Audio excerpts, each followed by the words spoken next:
Okay, you're very welcome back to the programme. We're joined by a number of guests here on the show today. We're going to say hello first to Eileen Doherty, who was on with us yesterday, flagging a webinar which took place in Europe yesterday. I suppose, Eileen, good morning to you. Before we get into the ins and outs of what was presented yesterday, just for those who are only tuning in, tell us what the webinar was about yesterday, and in terms of, you know, those that were there to impart their expertise. So what actually took place yesterday afternoon, as I say, before we talk about what was said? Okay, it's probably worth going back, Greg, just a little bit, maybe even to last summer and over the last few years. There's been an issue over the last few years about where we wondered whether or not the issue of mica in our blocks was the key issue. So we raised this last year in the summer in the working group, where we asked that there was additional research undertaken to try and understand this more. Unfortunately, nothing seems to have happened in that regard. So when the delegation went to Brussels in December, we proposed to the left group who invited us out to Brussels in December that we have a seminar hosted with international experts such as Andreas, who's joined us, and others from the US and Canada who have an expertise in minerals such as mica, pyrite and pyrrhotite, to try and understand how these are impacting upon our blocks. So basically that's what happened. The seminar was yesterday, and we had all of these international experts speak on the issue. Yeah, amongst them scientist Dr Andreas Leeman. Good morning, Doctor. Thank you so much for joining us. You're welcome. Right, okay, so, you know, I mean, those very much affected by this are obviously far more knowledgeable than the general public. So this is generally called a mica crisis. And I think the general consensus is that there's mica in blocks. Water gets in, freeze expand, whatever it might be. The blocks begin to crumble, the cracks form, and here we are. There's much more to this, in your opinion. Yes, I think so. Mica is a problem in concrete because it has a relatively high surface area, and this results in a high water demand. So when you increase water content in your concrete, you get decreased concrete quality, decreased strength. But when the concrete is hardened, mica is no problem anymore usually. You don't have any problem with free thaw, just from moisture that collects in the concrete. And what is the difference between a non-hardened block and a block? Is this about how soon it's used after manufacture, or what determines the difference between a hardened block and one that isn't? Well, fresh concrete is workable. You can form it in any form you want to. So mica has an influence on this workability, how easily concrete is put in a form and compacted or pressed or whatever. When it is hardened, you have completely different mechanisms that can be a problem for concrete. And actually, last year in the fall, I was contacted by Paul Dunlop, and he asked just some professional opinion, sent me some documents, and I'm a scientist. I'm curious. So this is how the whole thing started for me. So when we say that a house is falling down because of mica, that clearly is not telling the full picture. Well, I can only say what I know from the 4 samples from 4 different houses that Paul has sent me. He sent me samples with heavy deterioration to relatively mild deterioration. I have studied them in depth in the electron microscope. There is a lot of mica in these samples, but mica is clearly not the problem there. These concrete blocks, or the aggregates in these concrete blocks, they contain pyrrhotite. Different iron sulfides, but about 95% is pyrrhotite. And this is oxidized. And this leads to a release of sulfur into your cement paste. And the cement paste, these are different hydrates. They're altered due to the sulfur release. And as I have seen, you can distinguish different phases. The first phase leads to expansion. The second phase leads to the softening of the concrete. And this is kind of supported by the third phase that results then in the end stage. And this can be a very bad concrete quality, what you observe. So in terms of pyrrhotite, is this naturally occurring in a substance that's used to create the blocks? Is there a deficiency in, say, cement that could counteract that? And you're going to have to excuse the position of ignorance that I'm coming from. How do we find pyrrhotite in a block? And is there another element that should have been or could be added to it to counteract its negative impacts? Well, concrete in principle is a very simple thing. You need the aggregates, you need the cement, you need the water. Now, the aggregates that have been used for these blocks, they contain this pyrrhotite. Now, if you would have a better concrete quality, which means a higher cement content, then this reaction would still occur. For example, what it is called is internal sulfate attack. We have plenty of external sulfate attack in Switzerland where the sulfate comes from the groundwater. But the principle that occurs there is the same. And even if you have a high strength concrete of 50, even 60 megapascal, if it is long enough in contact with sulfate containing water, this entire reaction takes place. And at the end, you can take this concrete and form a ball with your hand. Would you, if you were building a house in Ireland, regardless of where they came from, would you build it with breeze blocks? Well, would be no problem if the aggregate does not contain the pyrrhotite. But I just have to point out, I have looked at a limited number of samples. Understood. Just four samples. So everything I say refers to these samples. Okay. Well, I think the problem, one of the problems here is that the cause for the damages has not been investigated in depth. So, in terms of how we are looking to remediate the situation, I presume you're very familiar with this now. At this point, there are options. One of them being, say, for instance, to only replace the outer leaf of a property. The same blocks would be retained in the inside, presumably. Then there is confusion as it relates to foundations. Like, would it be advisable if the foundations were manufactured in the same way that you rebuild a house completely on the old foundation? So, just using those two sort of, I think, most common or basic ways we're approaching this, are we doing it wrong if we do it that way? Well, first to the inner shells. If the blocks have the same composition as in the outer shell, it can be expected that this reaction still occurs, just smaller, because you need a relatively high humidity for this to go on relatively fast. And in the houses, obviously, it's drier. So you have a slower reaction. And due to several processes, I don't want to go into detail, you may have less expansion at the end, okay? But it's still leaving the inner walls is playing with the fire. And in regard to the foundations, I can't say anything about this because I haven't looked at samples. But if the same type of aggregates have been used for the foundations as for the blocks, there is a clear risk for damages to come. Okay. You mentioned, stay with us, and we appreciate access to your knowledge here. You mentioned Professor Paul Dunlop, School of Geography and Environment Science, University of Ulster, Coleraine. I mean, Paul, did this confirm what you suspected, or is some of what we're hearing now, almost brand new and a game changer? Yeah, it does for me. I mean, I think, like most other people, and sort of caught up in this sort of scandal, we sort of believed that it was initially Mica. As a scientist, I'm quite open-minded and interested in finding out the facts. That's how my life operates. So I really only became very curious about it when I got the geology report back from my home, which contained iron sulfides, and particularly pyrrhotite. So that's when I started to use just my knowledge of research and how do you contact international people. And I started reading papers on the impacts of mica and pyrrhotite. And that's when I came across Andreas's research that's been published internationally. Because for me, you can't have a situation where you have concrete material that has deleterious minerals and not to have them react. That's what they do. What geology does is basically like, geology rocks are formed under extreme pressures and temperatures, and when you mine them and quarry them, then you expose them to lower temperatures and lower pressure regimes.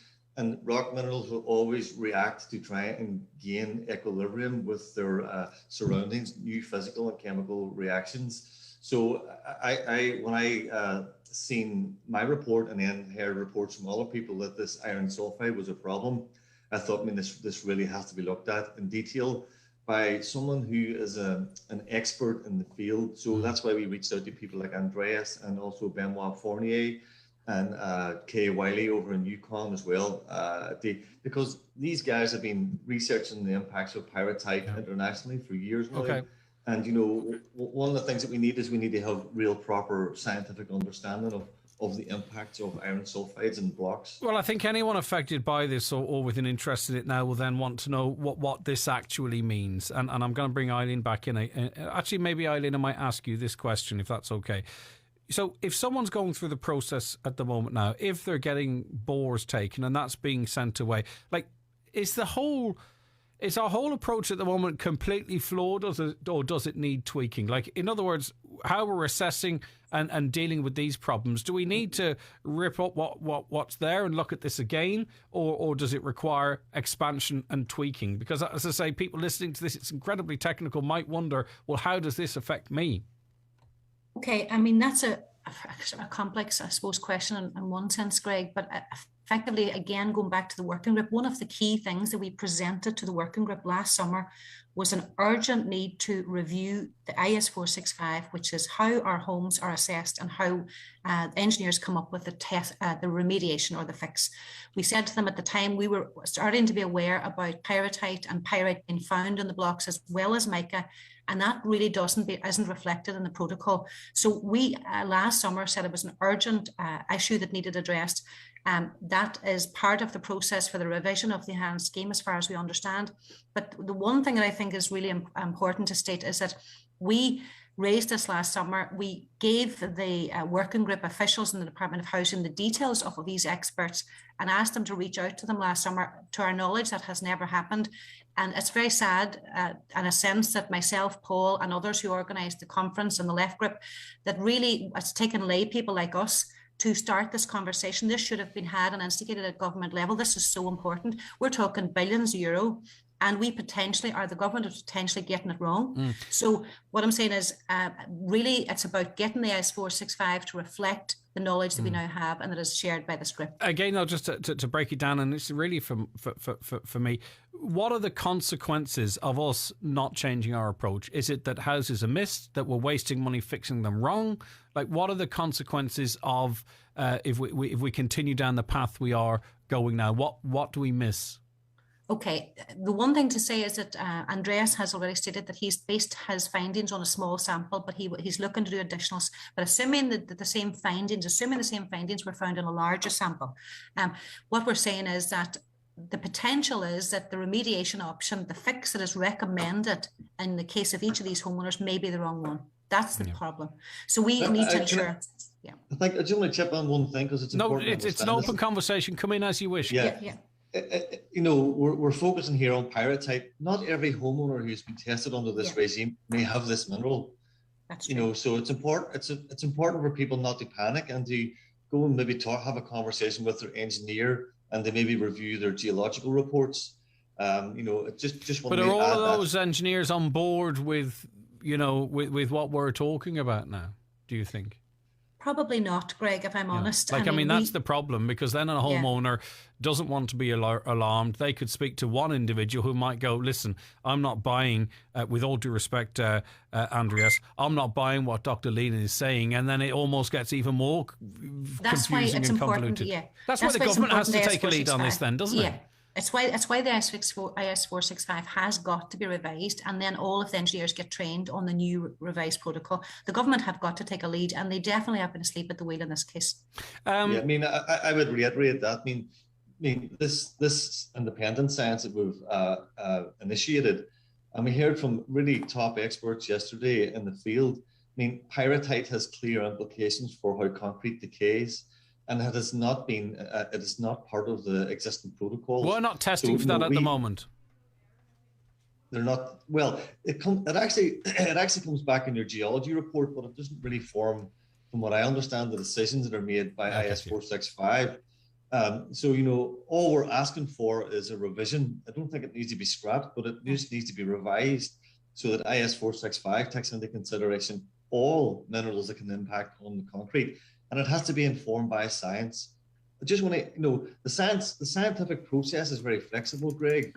You know, us as scientists, we're quite happy to be shown to be wrong. You know, we operate in paradigms, i.e. we use a specific area of knowledge to come up with ideas. And how science moves forward as we prove each other wrong. It might sound counterintuitive, but that's how science works. But even on the, like, I mean, we were reminded, okay, that the government was spending taxpayers' money, okay? Well, at the very least, even if you if you don't take on into consideration the science, then if that is the responsibility they're taking on, they have to make sure that they're spending that money effectively and correctly in a targeted approach. Absolutely right. But that's why, so now that the science is really starting, they look into this, you know, they need to have a more flexible approach to this as well. So the science is flexible, the government protocols aren't. IS 465 needs to be more flexible to react to new information. The science, as the scientists produce that. So, you know, we have made a start. Myself and Andreas have started looking at samples in Donegal. It's only a small start. We need to do more, you know, but as information comes in, they should be reacting to that and listening to experts in the field and create a system that's flexible, not rigid. That's the point I'm trying to make. I get you. No, and it's clear. It's clear. Dr. Leeman, in terms of, you know, block manufacturing now, you know, no one wants to repair a house that's crumbling with blocks that may suffer the same fate. You know, in your view, what tests or checks and balances should be in place or be put in place to ensure that this is not a problem that is, you know, we're still making blocks that have this issue? Well, of course, I don't know the Irish standards and how they are applied. I don't know about the Irish Would you be familiar with the phrase light touch? Pardon me? Would you be familiar with the phrase light touch? No, that's what I mean. It's a light touch approach, I think, to the regulation of this area. But just to say how this works in Switzerland. Every producer of an aggregate has to test regularly according to the standards. And the same applies for the concrete producer. And if a concrete producer buys the aggregate from an aggregate producer, he wants to see what the results are. And all aggregates and all concrete in Switzerland is certified. And there's even external quality control. If these guys show up once a year, for example, you have to show all the results that you got from by testing. Is that happening here, Eileen? Do you know? Not to that level, as my understanding. I mean, that's one of the things that you talk about in terms of light touch. No, to my understanding, it's not happening here to that level, no. I mean, that's a shocking indictment of how we're operating, Paul. Yeah, I think so. I mean, one of the things that with this campaign has been saying for months now, there's been this is a due to no regulation and light touch regulation, and the failure of detailed petrographic tests being done on concrete to find out what's inside it. I mean, it's not good enough just to do a compression test and say it meets a certain Newton strength. The main issue is what's actually inside the block, because post-manufacture, these minerals react and cause a concrete decay. I also get an impression, though, from you, Andreas, that while there is an element of sort of, you know, self-regulation here, there is oversight and there would be a high level of compliance, I'd imagine, because the consequences of knowingly producing defective materials, there'd be heavy sanctions, I'd imagine. Yeah. Well, you know, what puzzles me in this entire situation is there obviously are the damages to the houses, and the cause, it's not really clear. So the first thing to do is in-depth study of what really happens. When you know that, then you can take measures in regard to regulations and in regards to, let's say, tearing down houses, building them up with sound materials. But without first having a base, you can't build. In my opinion. Yep, no, and that's very clear. Thank you so much for your time, Dr. Andreas Leeman, and also Paul Dunlop. Thank you very much, Professor Paul Dunlop. We really appreciate your time. And just very finally with you, Eileen, what does this mean in terms of the process that we're in at the moment? Do things need to be stalled then until such time as this this information is processed, or we review how we're looking at this? I mean, can the process continue with what we know now? And of course, I think even Paul and Andreas say, look, this needs more analysis, but should this process continue without the analysis we're talking of? Well, I think if we think back to over the last few months, I think a lot of applications which showed signs of pyrrhotite in them are actually stalled at the minute in the council anyway. I think that's actually happened, Greg. But I think this information has got to feed into that process, because really we just need to ensure that everybody's working on the same page, and that people are informed based on this additional information and research. So I think that's currently happening. I think what it does do is it really just gives us another, we need to go back to the department and say this is an urgent issue. This needs to be incorporated, and these conversations have got to start to be had. Okay. Because they don't seem to be at the minute. But that's it. Thanks, Greg. Eileen, listen, thank you very much for your time again this morning. That's Eileen Doherty, Mica homeowner and campaigner. We heard from Professor Paul Dunlop and also Dr Andreas Leeman.